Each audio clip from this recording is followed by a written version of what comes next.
Tout le monde a des talents et peut les transmettre aux autres. Ce message d'Atelier Carmonde Réunion a trouvé tout son sens le 31 juillet dernier dans le quartier de Jolifond à Saint-Pierre, en étroite collaboration avec les associations de quartier.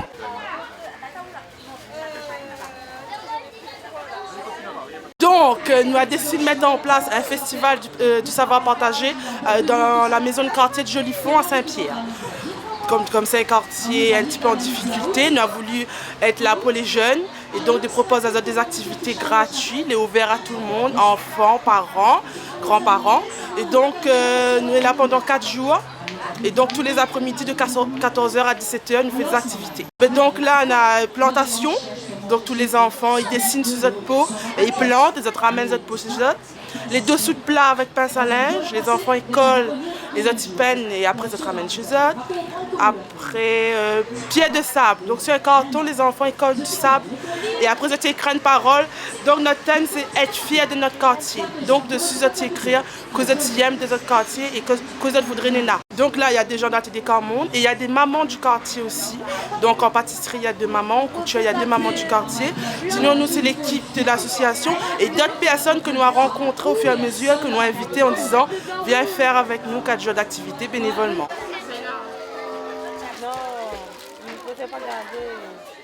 L'atelier pince à linge, ce sont des sous-plats avec les pinces à linge qu'on va coller, qu'on va coller, qu'on va ensuite décorer. Des sets de table, des sous-plats aussi, on peut le faire. Tu peux le faire sur un support ou sans le support. Mais avec le support, c'est ça fait un peu plus joli. Donc on le garde avec le support. Ça a la forme d'un rayon de soleil. Le contact super, j'ai des enfants qui adorent cette animation. Le système, ils ont vite compris et ils s'amusent.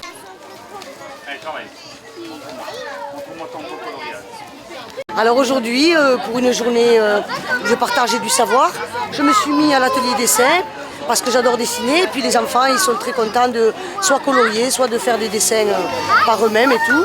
Et voilà, c'est tout le temps plein, je suis contente. C'est-à-dire que moi, je ne suis pas vraiment dessinatrice, je suis graphiste. C'est-à-dire, vous me dites de dessiner une fleur, je ne sais pas le faire. Mais avec un modèle, je me débrouille pas mal. Alors, avec des modèles de photographie, je fais des portraits. Ou bien des modèles de dessins, par exemple, en ce moment, je fais des fleurs. Oh oui, quand même, ça me fait plaisir, ils sont contents quand ils sont... Et puis on fait des amitiés aussi. Madame, bon, je veux dessiner, madame, je veux une feuille, madame, est-ce qu'il y a des... Voilà. Et puis par exemple, avec la petite, on a beaucoup sympathisé. Là, ça y est, on en est aux confessions, aux confidences. Voilà, je suis sympathique déjà. Voici une boisinière. Celle-ci en boîte de conserve, ça peut être fabriqué en n'importe quoi. Le concept, c'est de fabriquer un réchaud qui fonctionne selon la pyrolyse et la double combustion. Ça, c'est un appareil à bois, un appareil à feu. Je vais faire la cuisine en mettant du feu là-dedans. J'utilise ça pour aller à la plage, en pique-nique. Je fabrique des gros aussi pour chez moi, où j'ai fait la cuisine exclusivement avec ça. Le gaz ne me sert plus beaucoup. Ces mots qui étaient destinés à la poubelle, je les ai détournés de leur destination finale pour en faire des réchauds et leur offrir une seconde vie en tant qu'objet utilitaire. Il y a du perçage au couteau, de la découpe avec les ciseaux et un peu de pliage avec la pince. Dans un immeuble, il y a souvent des balcons et donc on peut utiliser ça sur le balcon. On remplit de bois, on allume en l'air. Maintenant c'est la révolution, on allume le feu en l'air. On remplit de bois, on allume le feu, on pose la marmite. Pendant 1 heure, le réchaud fonctionne tout seul. Pendant 1 heure, il y a des flammes et de la braise pour cuire notre curry par exemple. Celui-là, je peux faire la cuisine pour 3 personnes avec cette taille-là. Alors mesdames, qu'est-ce que vous êtes en train de faire là? Expliquez-moi un petit peu. Justine, vas-y. Vous êtes quoi? Vous êtes une association? Non, c'est juste le voisin dans le quartier quoi. Ouais. Alors? Et comme Madame Melon a proposé de faire un peu de gâteau. Vous faites quoi comme gâteau là? Gâteau de donuts. Séparer le madeleine. C'est quoi? C'est une recette de Mayotte ça? Voilà, c'est ça, c'est une recette Alors de madame va Mayotte. me dire qu'est-ce qu'il y a dans la donasse?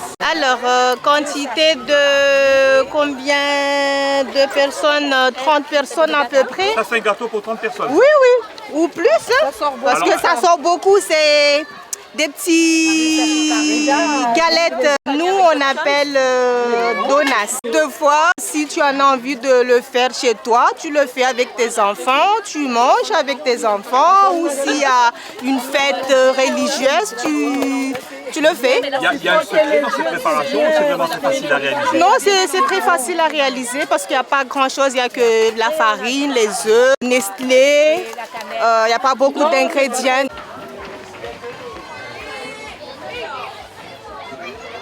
En fait, l'objectif, c'est de faire participer des enfants, leur donner le loisir de s'exprimer comme ils l'entendent et de passer un moment agréable. Voilà. Mais en fait, ils peignent sur des pots et donc là, l'objectif, c'est de décorer un pot.